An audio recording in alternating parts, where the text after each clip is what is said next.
We do work really hard to keep at least 2 months ahead. Jack Buckaloo gives us a tour of his garage. And as you can see, not just any supplies, it's a lot of stuff. An inventory of life-saving medical tools. We created an ICU, honestly. For his son, Jonathan. October 2015, during a chiropractic appointment, Jonathan became dizzy and disoriented, over time becoming less responsive. He was rushed to North Fulton Hospital's emergency room. There, 2 doctors missed key signs, failing to properly diagnose him. A court found the 2 doctors, an ER physician and a radiologist, were grossly negligent.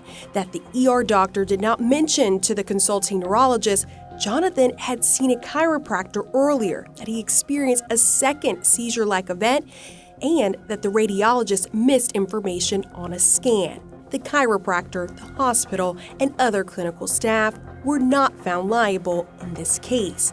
But Jonathan was having a stroke, one that went undiagnosed and untreated for 12 hours. It was nearly a decade ago, but ever since, Jonathan lives like this.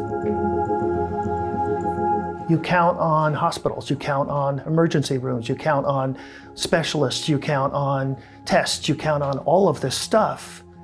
And treatments never really came until way, way, way too late.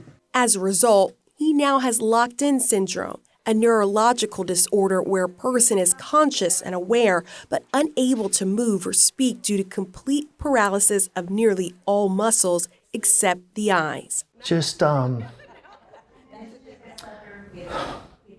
lot of pain.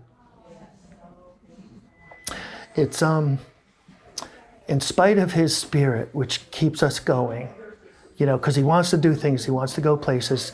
It just breaks our heart to see him like he is.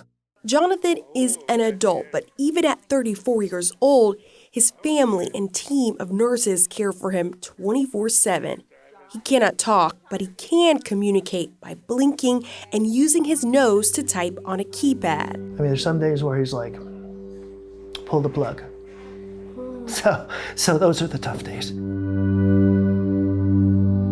But this day is not like that. Hi, Jonathan. Mom says Jonathan wants to engage with us. Did you like the orange chicken? Oh. One blink means yes. He is fun. The nurses really love John. I mean, we love Jonathan. They all say he's just He's the best the to work favorite. for. He's Yeah. the favorite.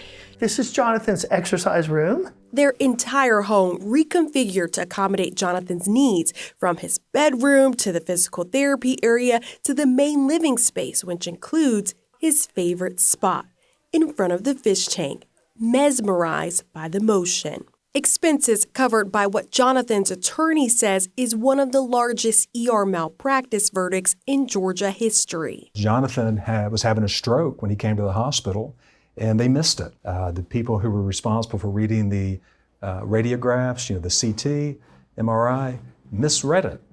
The ER doctor saw that this patient was having all these signs and symptoms of stroke and never called a stroke alert.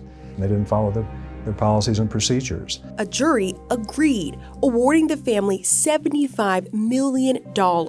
When the ER doctor appealed, an appellate court affirmed the ruling against him. He's appealing again to the Georgia Supreme Court, which has not decided if it'll take the case. The other doctor filed an appeal, but later withdrew. We know that doctors are going to make mistakes.